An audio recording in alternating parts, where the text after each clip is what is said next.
This video is sponsored by PoketownStore.com, the place for all your Pokemon TCG online needs. This is a fantastic website if you want to start your online collection or if you're just looking for a specific code. Look at all these code cards that they offer. Definitely check it out, PoketownStore.com, and use the coupon code ZapdosTCG for 5% off your next order. Also, this video is sponsored by CardMarket.com. If you're a European player, you're obligated to check out this website. You can sell your own cards or purchase from people all across Europe, so this is a fantastic platform. I use it personally every day, and let's for example check out this boss's orders. You can see in time when the price is right and get notified when it has a specific amount of money. So at this point, €3.28 for a boss's orders. What a bargain sale right here. So definitely check out both of my sponsors. You'll definitely help me out with that a lot.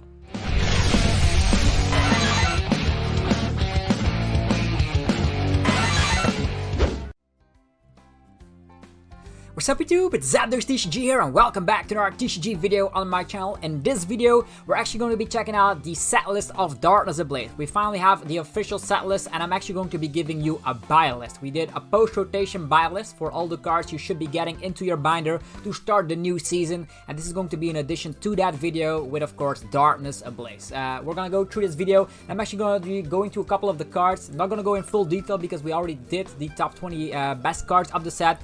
All the rest of the cards you don't actually need to worry about. So I'm actually going to talk about the cards that you have to put in your binder. So Butterfree, don't put that in your binder. Not good at all. Butterfree VMAX, also not good. Paris, would not be putting that into your binder. It has, of course, this cool Parasect here. Never gonna be doing well in tournaments. You don't need those.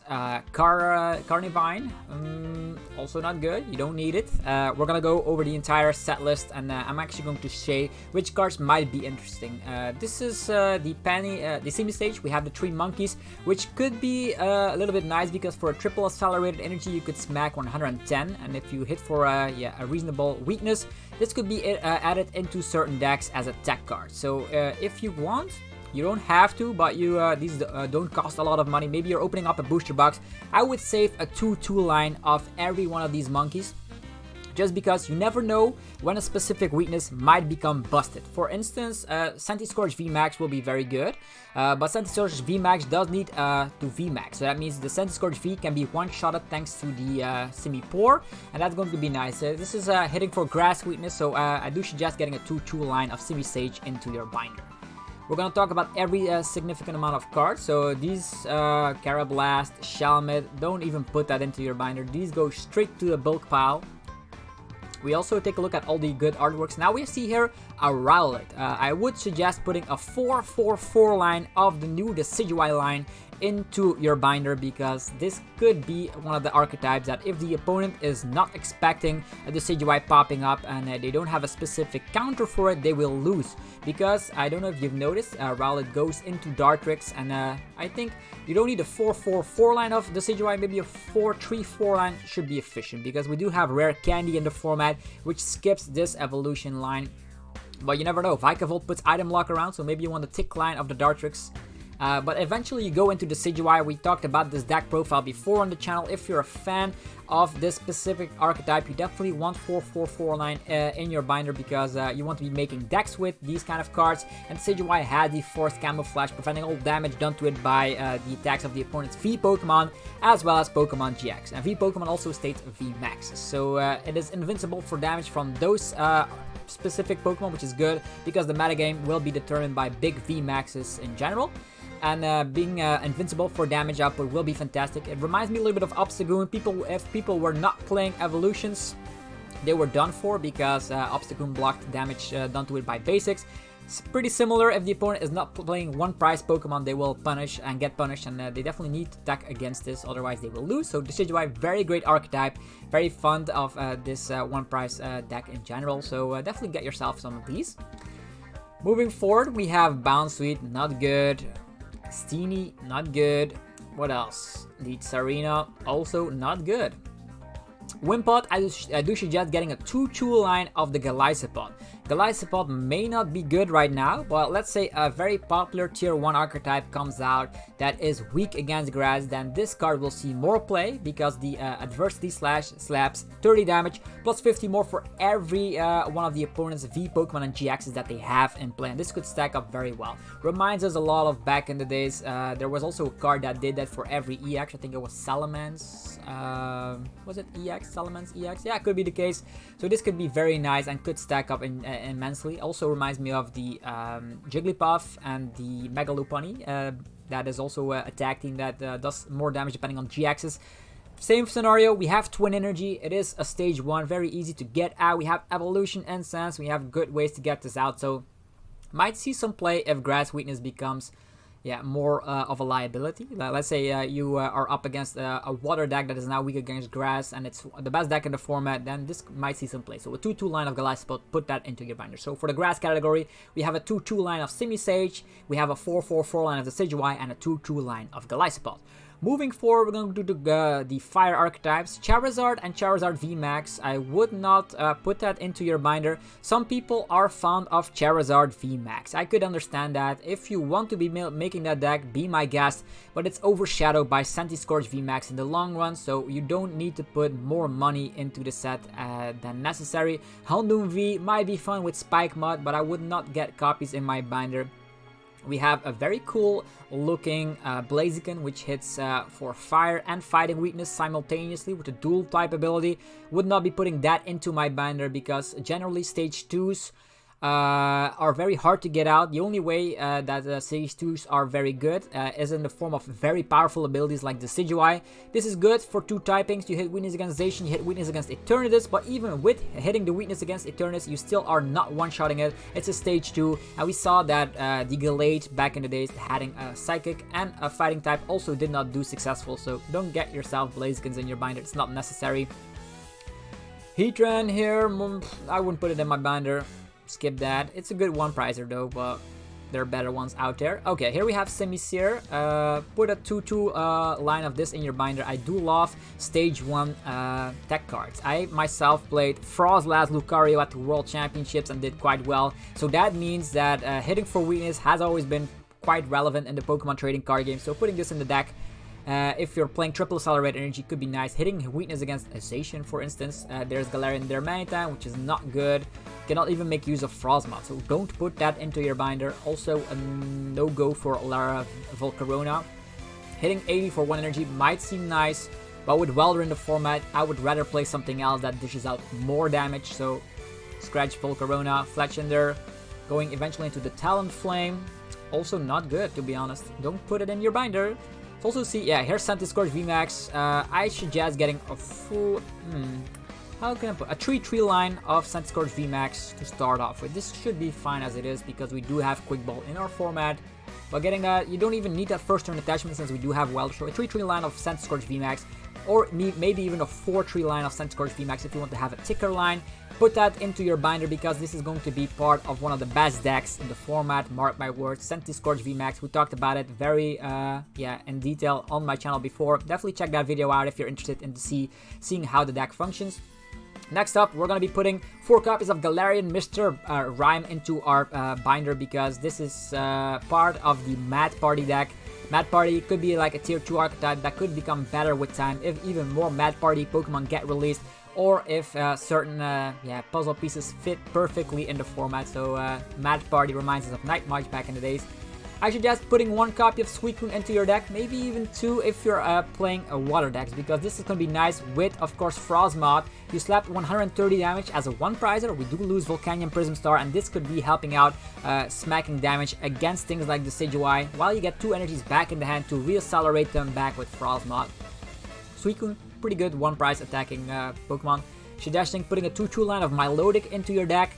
This could be healing 20 damage from every one of your Pokemon. So let's say spread decks become popular, could be an easy tech, although Feebas only has 30 HP. It's nice to have in your binder just in case you need it. In the days when Shrine of Punishment got released, we even played the Championship Festival Stadium card to heal off damage. This could be doing fulfilling the same role. It is a stage 1 though. Relicanth, you could be getting 3 copies into your deck, actually in your binder, because if you're a fan of the rare fossil mechanics, this could be for you. It's a cheap card nevertheless, so Relicanth searches out 2 rare fossils, although I'm a bigger fan of using Jirachi with Stellarish to find the rare fossils, because this does need 1 energy to attack with, and might not even see a huge amount of play, but at least you'll have it in your binder. Moving forward, we're having a two line of Simipour that you have to put in your binder. Same reasoning as Simisage, because of course the triple accelerated energy works out with this. With a simple requirement, on the first turn getting of course that Pampour out, next turn you evolve, triple accelerated energy, and bam, the Scorch V gets destroyed. So if you go first, this could be nice, otherwise they go into the VMAX form, although you still uptrade on VMAXs, so hitting maybe like a weakness box deck could be nice. Maybe we get something like the special charge, or back in the format where you can shuffle special energies back. You never know. Next up, Galarian Darumaka, as well as the Galarian Darmanitan. Won't be needing that anytime soon. Don't put it into your binder. The Vanillix line, also not good. Moving forward, a Cupchew and a Beartech. You don't need them. Skip them entirely. This is all going to be talking about the cards that you need to have in your binder just in case they get popular, or you could be making a deck with them. Marini as well as Toxapex, those are the cards that you never want to be pulling. Draco Fish, I do suggest getting 2 or maybe even 3 copies of this kind of a card, because with Rare Fossil you can go into this one, and then if it's in the active position, the opponent cannot be playing evolution cards from their hand. This could be nice in some sort of like a control weird archetype where you can just shut down like some of the more powerful VMAXs, as well as having a tech card against the Decidueye. If you have a water deck, you might splash in a Rare Fossil as well as a Draco Fish into your list, so you have an answer against the Decidueye. Put this up front, and out of nowhere, they can only start attacking with their little Rowlets, which are not going to be doing a whole lot of damage because they need 3 energies to attack with, so could be nice in water decks. Let's say you're playing Lapras VMAX with Frostmoth, and you would decide to put in like a 2-2 line of this Draco Fish. Out of nowhere, your matchup against the Decidueye becomes automatically almost an auto win because the opponent will have it rough. Moving forward, we have the Arctofish. Not a big fan of this card, to be honest, so you don't need this one. The other fossil was way better. Mareep goes eventually into the Ampharos. Ampharos is a card you also will not be needing. 2 energies, 130 damage. No, sorry, you don't need that stage 2. Electrike going into Manectric, also not good. Don't be needing it in our binder. Vikavolt, you need 4 copies in this binder because it's part of one of the most powerful archetypes. Maybe it's just a 1.5 archetype, but Vikavolt is a very good card, providing ourselves with item lock. You still have Crushing Hammer, Steam Yell Grunt, we have Giant Bombs, we have the Cloak of Toughness. All these cards help out Vikavolt V so much. We still have Tapu Koko Prism Star, we have Turbo Patch, so I do think Vikavolt has some sort of a role in the format, and it will be very nice to be trying this archetype out. If you are certain you're never going to be playing Vikavolt, don't put him into your binder, of course. This is going to be for every V Pokemon I mentioned. If you don't want to be making the deck, don't put him in your binder, but all the rest is very easy to get your hands on, very cheap, and just put him in your binder. You never know when they might become playable. Tapu Koko, it does have free retreat, but you don't need that. This is an interesting one. If you're a huge fan of the Mill archetype, you might be putting a 4/4 line of Toxtricity into your binder, but I do think this is a holographic in the set, maybe. If it's a rare card, you might even get, of course, 4 copies, but I wouldn't suggest that because Balelba and Bryson Man got banned in Standard starting from the 28th of August. You could see that by checking out my Facebook page, facebook.com/ZapdosTCG for the latest TCG information. And just because of that, Mill archetypes will probably die off after rotation. We lose Oranguru as well, so yeah, very sad. I wouldn't be putting Toxtricity in my binder anyhow because I don't like Mill decks in general. Don't like playing with that. I'm one of those fellas that loves raw damage output. Dracozolt, if you want to be making a rogue deck with this kind of a list, put 4 copies into your binder. If not, if you're never going to be touching up onto this card, never put it in your binder. It's a very, oh, it's not this one. I was actually talking about the other one. Yeah, this one, the Arctozolt, that actually puts damage counters on the opposing Pokemon if they accelerate energies, and this stack, so this could be a very fun rogue deck. We have Wigglytuff and Jigglypuff. Skip those, they're not good. Mew, I wouldn't be putting it in my binder, to be honest. Don't think it's too good. It does have free retreat though. Gramble is now becoming a Psychic type because, yeah, why are fairies gone? I know, right? Don't put it in your binder. Moving forward, we have Lunatone. Not good. The Got to Tell line, is it any good? Ta-ta-ta-ta. I really don't think so. You don't have to put it in your binder. It has some sort of a disruption effect to it. It's a stage 2. Stage 2s generally are not good. Also, ADPization seems to be good. We're also going to be checking out that post-rotation lasts very shortly. You need 4 copies of the Dene if you're a part of the Mat Party hype. If you want to be making that deck, you need 4 copies of this cute little Dene. We have Morlul and Shiinotic. You don't need them. Mimikyu, you need only 1 copy in your deck. It just stops the opponent's bench Pokemon from healing up. No Hyper Potion allowed, no Malolana allowed, no abilities that can be... Yeah, the opponent's bench Pokemon cannot be healed, which is awesome. Do love that Mimikyu if you're playing something like a Dracopult, if you want the damage to stick and stuff. Sinistea, you need 4 copies of this as well as 4 copies of the Poltegeist because they will be part of the Mat Party deck. This also comes back with the T-Break ability to be able to discard a Pokemon with the attack Mat Party, and then you draw 3 cards, actually 2 cards. So very similar of trait. Diglett and Duck Trio, you don't need that. Larvitar, as well as Pupitar, as well as Tyranitar. On paper, this looks nice, right? Twin Energy, Karate Belt, 1 attachment of the turn, and boom, 250 damage. Hitting, actually exploding on the turn is VMAX. Still, it's a stage 2, we have better fighting Pokemon out there, and discarding the top 5 cards of your own deck might sometimes be crazy. But still, 180 HP, I wouldn't be putting it in my binder.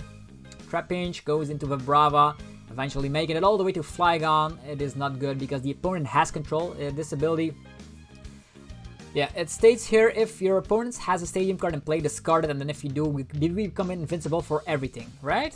From all damage and effects. But the problem is if the opponent has a Stadium card in play, so the opponent knows, oh, you're playing a Trapinch, I will never slap down a Stadium card, and out of nowhere your Flygon becomes a stage 2 disaster.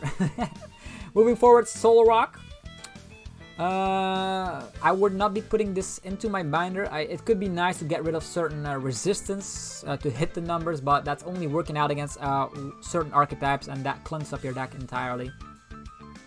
We have the evolution here, Hippowdon, I believe. We have the Hippopatatus, or whatever it's pronounced. Hippowdon, not good. Skip it. We're already here at the fighting types.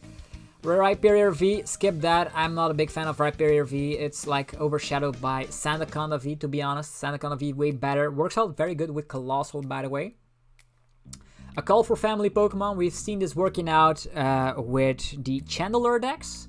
They might ditch their other Pokemon that do that, like Phalanx. They could skip their Phalanx and add in Pissimian instead. If you're playing that crazy 40 different Pokemon, actually 40 Pokemon in one deck with Chandelure, you could upgrade your Phalanx into Pissimians, by the way. Surfetched is reprinted again? Who knows? Galarian Slowbro V. I've seen decks working out with Kartana from Unbroken Bonds, being able to put the opponent to 10 HP remaining, and with the poison you automatically one-hit KO with Glimwood Tangle. Maybe put 1 copy into your binder, you never know, although 1 is not enough in certain archetypes. It is a damage booster, but it needs to be in the active position. Also a liability. Scratch that idea. Don't put it in your binder. If it somehow becomes playable, which I doubt, you can easily get your hands on them for $3 or whatever. But for now, don't put it in your binder. I don't think it's going to be very good anyhow. The Muck line, not good. Scratch that entirely. Spinarak, I would put the 2 true line of Ariados into your binder because it has the Spider Net ability. With this, you can, when you play this card, to evolve your Spinarak, or one of your Pokemon, we don't have Ditto Prism Star in Standard, rest in peace, you may switch one of your opponent's evolution Pokemon with your active Pokemon. So it's pretty much like Gusting, which is very good, like with Ninetales from Team Up, in the Pokemon ability, but it only works on evolution Pokemon, which is not too bad, considering the fact that VMAXs will overrun the format. So I think having a 2-2 line of Ariados might be nice if you want to be spicing out your Eternatus VMAX deck. Maybe you want to have a better matchup in certain scenarios where you can only target down the VMAXs, and you don't have to go to a hassle like one-shotting a VMAX, one-shotting a regular V, and one-shotting another VMAX. You could go after those VMAXs instantly, and since the deck does run on scoop-ups, you can even reuse the ability. So 2-2 line of Ariados would be putting more into your deck. That's a little bit overkill. Crobat, I think you need 4 copies if you're playing Eternatus VMAX. If you are deciding not to play Eternatus VMAX and other decks, 2 copies is sufficient. It all depends on your choice. So, Crobat V very busted with the ability. Darkrai, not good. Wouldn't be playing that, unfortunately. Purloin as well as the Liepard, not good. Scratch those. Dino goes into Hydreigon eventually. If you are a true believer of Dark Box, for instance, Mega Sableye and Tyranitar GX, yeah, almost mixing GXs and EXs. So those, as well as like Umbreon and Darkrai Tag Team GX. Maybe try out the build with Hydreigon, because as often as we like, we may attach Darkness Energy from our hand to one of our Pokemon. So Energy Acceleration for Darkness Pokemon is finally here. But it's a stage 2, it's not like Frostmoth. Frostmoth also is a little bit struggling with consistency issues, so Hydreigon will see the same thing. Although Umbreon and Darkrai Tag Team GX has a 1-hit KO attack if you get 6 energies onto it, so who knows, it might become a tier 2 archetype. If you're a fan of that, put like a 4-1, no, not a 4, yeah, 4-1 tree line in your binder. I think that's sufficient. Rare Candy is still a thing, right? Although Vikavolt could item block you. Hoopa, put 3 copies into your binder. 3 is more than enough. You don't need 4. That's a little bit overkill. If you want to be putting more Hoopas into your deck, play Ordinary Rod. You can shuffle 2 of them back. Very nice. Has the effect. If it came from the bench during your turn, you smack 90 damage. Otherwise, 0 damage. And it is very good because High Darkness Energy also comes out. And it's very similar. Fulfills a similar role like Zapdos from Team Up before it. Getting KOs on weak evolving Pokemon, like for instance Jirachi. Jirachi doesn't evolve, but it's a weak Pokemon nevertheless. We have T-Volt line, you don't need that, it's not good. Grimmsnarl V and VMAX, also not good. Don't put it in your binder. Next up, Eternatus VMAX. Put a 4-4 line into your binder if you ever plan on playing Eternatus VMAX. Also, Darkness Ablaze, when its set gets revealed, you will not be able to get the full art versions because they will be released in a collection box. So hold your horses and buy some collection boxes if you prefer the full art versions. The price will also lower down after time goes by because of those collection boxes. So Eternatus VMAX, probably the best deck in the format if I'm being honest. And if you ever plan on making the deck, definitely get 4-4 line into your binder. Scizor and Scizor VMAX, not a believer of this. You don't have to put it in your binder. Don't think it will see any success. Still weak to fire. Centiskorch VMAX will probably be everywhere. Aggron, also not good. You don't need it. Excavalar, also not good. The Clang, and all that. You don't need it. Although smacking 200 damage might be like a good deal. Yeah, but we don't have good damage modifiers. Even with Vitality Band, you're not even one-shotting at a Zacian V, for instance, which is not good. Galarian Stunfisk V, also not a believer. Weak to fire. You could be attaching like a weak guard energy. Metal Frank Pan gets rotated. I don't think it's very good. You don't need it in your binder. This is very specific, talking about good cards that will see play in the format. Kufont and the, of course, Caparaja. Might seem impressive again. You can Metal Saucer, attach of turn, the Twin Energy, another Metal Saucer, then 240 damage. If any of your bench Pokemon have damage counters, you could be running Spiritomb or Spike Mud to make sure that happens. But the problem is, as soon as one of your Caparaja sees the discard pile, it's going to be very hard to get a second one going because 4 energies is a lot. Even with Twin Energy, you still need 2 Metal Saucers to activate at the same time, and that's a little bit much to ask for. Although with 4 retreat costs, you can get your buff padding onto this guy, and you will be having so much HP. Kangaskhan, Revenge style Pokemon, only 120 though. Don't think it's any good, you don't need it. Tauros, you don't need it. The Furret line, also don't need it. Lots of cards you don't need. I have very specific Dunsparce. Even though this could help in mill decks, I still wouldn't recommend it. It's a little bit slow and the opponent could go around it. Ursaring line, also not good. Lugia, 120 damage for 3 cardless energies and return an energy from this Pokemon to your hand. Nope, not gonna work out. Skitty and Delcatty. Yeah, not gonna be doing the trick. Don't need them in your binder. Salamence and Salamence VMAX.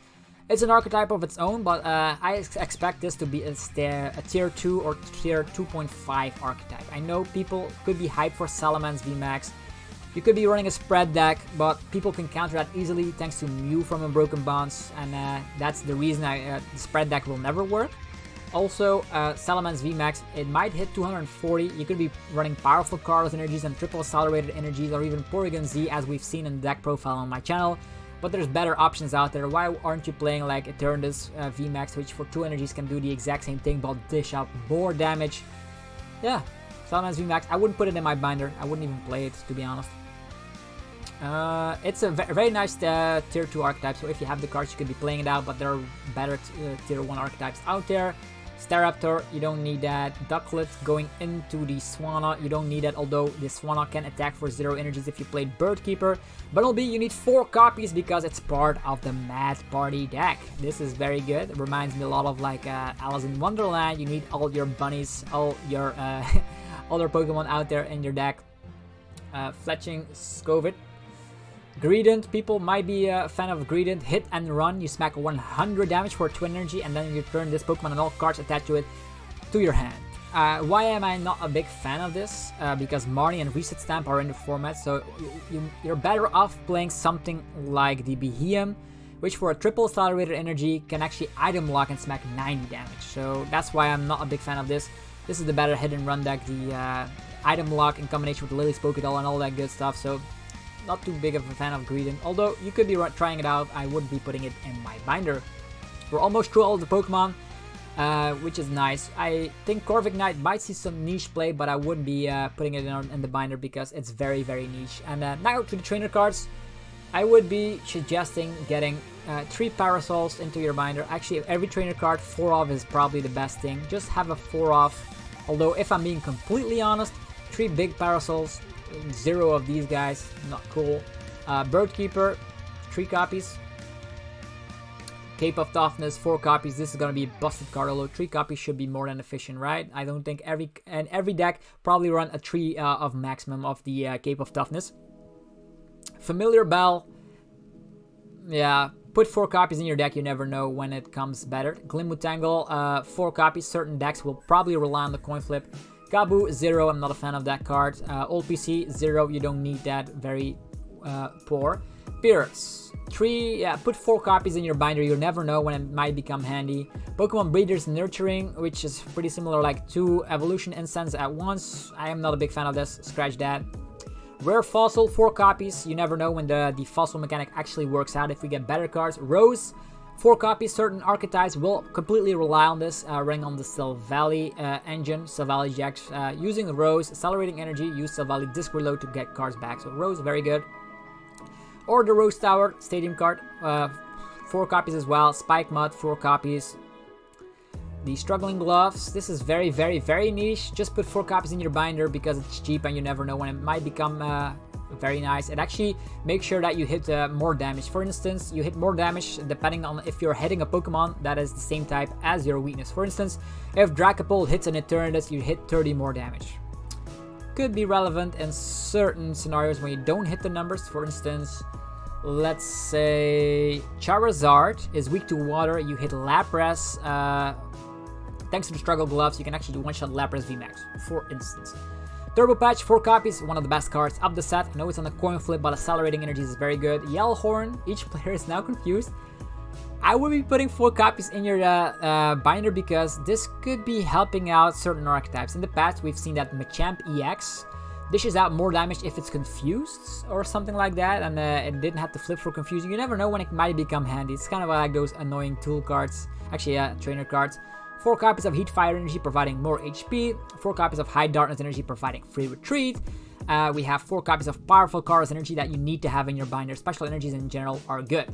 And that's about it. So hopefully you guys enjoyed this set overview of Darkness Ablaze and the Buylist. If you are fan of videos like this, or if you're a fan of the channel, be sure to subscribe so you don't miss any future videos. And if you enjoyed this specific video, be sure to let me know by destroying the like button, subscribe for more content, and I will be seeing you guys in the next video very, very shortly. Have a nice day, stay fresh, and stay safe. Peace.